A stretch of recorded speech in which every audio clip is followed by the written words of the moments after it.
മക്കളെ, എല്ലാ വീഡിയോസും മക്കൾ കൃത്യമായിട്ട് കണ്ടുവെങ്കിൽ സാർ ഇപ്പോൾ ഒരു 2 കണക്ക് ചെയ്യാൻ പോവാണ്. ആ 2 വളരെ ഈസി ആയിട്ട് മക്കൾക്ക് മനസ്സിലാവും.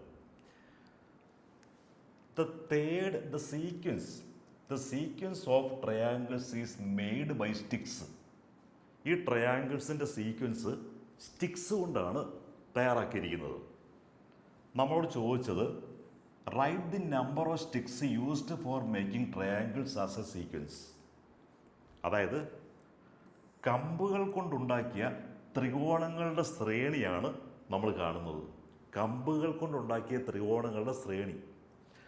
നമ്മൾ ചോദിച്ചത് first one, write the number of sticks. Write the number of sticks used for making triangles. അതായത് ഈ ട്രയാങ്കിൾ ഓരോന്നും ഫോം ചെയ്യാൻ വേണ്ട സ്റ്റിക്കുകളുടെ എണ്ണമാണ് ചോദിച്ചത്. ഇത് കാണുമ്പോഴേ നമുക്കറിയാം ഇതിൽ 3 ഉണ്ട്. അതുപോലെ ഇതിൽ എത്ര എണ്ണമുണ്ട്? 1, 2, 3, 4, 5 ഉണ്ട്. ഇവിടെ 1, 2, 3, 4, 5, 6, 7 ഉണ്ട്. അപ്പോൾ 3, 5, 7 അതാണ് ഉത്തരം. ഇനി ഇവിടെ നമുക്ക് രണ്ടാമതൊരു question, describe the sequence in your own words. നമുക്ക് എങ്ങനെയാണ് ഈ സീക്വൻസിനെ നമ്മളുടേതായ രീതിയിൽ എങ്ങനെ എക്സ്പ്ലെയിൻ ചെയ്യും? 3, 5, 7 നമുക്ക് പറയാം 2, 2ൻ്റെ മൾട്ടിപ്പിൾസ്, 2ൻ്റെ മൾട്ടിപ്പിൾസ് ആയിട്ട് വരും.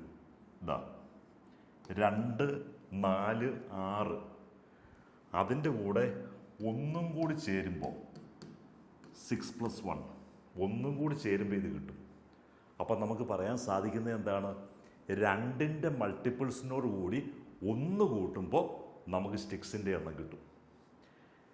ഇനി ഒരു ക്വസ്റ്റ്യൻ കൂടി ഉണ്ട്, how many sticks are needed to make 50th term of the sequence. അതായത് 50ാമത്തെ ടേമിന് വേണ്ടിയിട്ടുള്ള സീക്വൻസ് എത്ര സ്റ്റിക്സ് വേണം? 50th ടേമിന് വേണ്ടി എത്ര സീക്വൻസ് വേണം? 50th ടേം നമുക്കറിയാം ഓരോ ടേമിനും ഫസ്റ്റ് ടേമിന് 2 + 1, സെക്കൻഡ് ടേമിന് 2 × 2 + 1. അപ്പോൾ 50th ടേമിന് 2 × 50 + 1 101 സ്റ്റിക്സാണ് വേണ്ടത്. നമ്മൾ എങ്ങനെയാണ് അത് കണ്ടുപിടിച്ചേ? ഓരോ ടേമിനും വേണ്ടത്, ഫസ്റ്റ് ടേമിന് വേണ്ടത് 2 × 1 + 1, സെക്കൻഡ് ടേം 5 സ്റ്റിക്സാണ്. അപ്പോൾ 2 × 2 + 1, തേർഡിന് 2 × 3 + 1 ഇങ്ങനെയാണ് പോകുന്നത്. അപ്പോൾ അങ്ങനെ വരുമ്പോൾ നമുക്ക് 50th ടേം എന്ന് പറയുമ്പം 2 × 50 + 1 = 101 സ്റ്റിക്സാണ് വേണ്ടത്. ഇനി നമുക്കൊരു സിമ്പിൾ ക്വസ്റ്റ്യൻ കൂടി നോക്കാം. C, third term of an arithmetic sequence is 12 and it's 5th term 20. What is the common difference? അതായത് ഒരു സമാന്തര ശ്രേണിയുടെ 3ാം പദം 12ഉം 5ാം പദം 20ഉമാണ്. അതിൻ്റെ പൊതുവ്യത്യാസം എന്ത്? നമുക്ക് ഈസി ആയിട്ട് ചെയ്യാം. 3ാം പദം അതായത് തേർഡ് ടേം 12ആണ്. 5th ടേം 5ാം പദം നമുക്ക് 20ആണ്.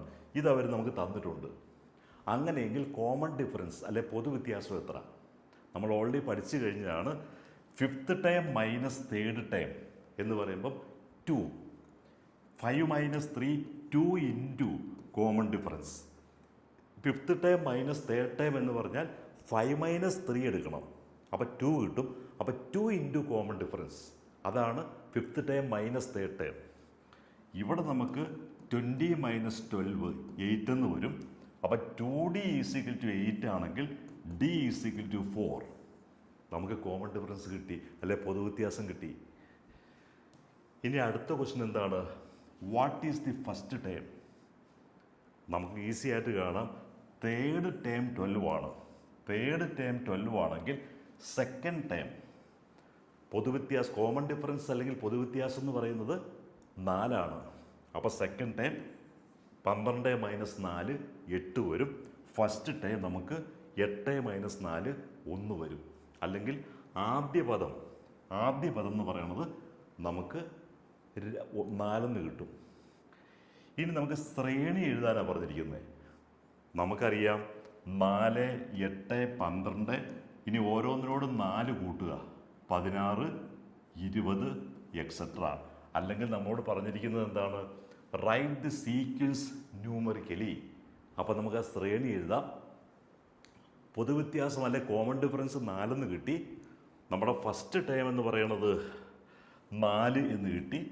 അപ്പോൾ പിന്നെ നമുക്ക് ആ അരിത്തമാറ്റിക് സീക്വൻസ് അല്ലെങ്കിൽ സമാന്തര ശ്രേണി 4 4 പ്ലസ് പൊതുവ്യത്യാസം 8 8 plus common difference 12 12 plus common difference 16 അങ്ങനെ എഴുതിയാൽ മതി. നമ്മൾ ഇത്രയും ക്വസ്റ്റ്യൻസ് നമ്മൾ ചെയ്തപ്പോൾ നമ്മുടെ അരിത്തമാറ്റിക് സീക്വൻസ് അല്ലെങ്കിൽ സമാന്തര ശ്രേണിയുടെ ബേസിക് ഫണ്ടമെൻ്റൽ ആയിട്ടുള്ള കാര്യങ്ങളൊക്കെ മനസ്സിലായി.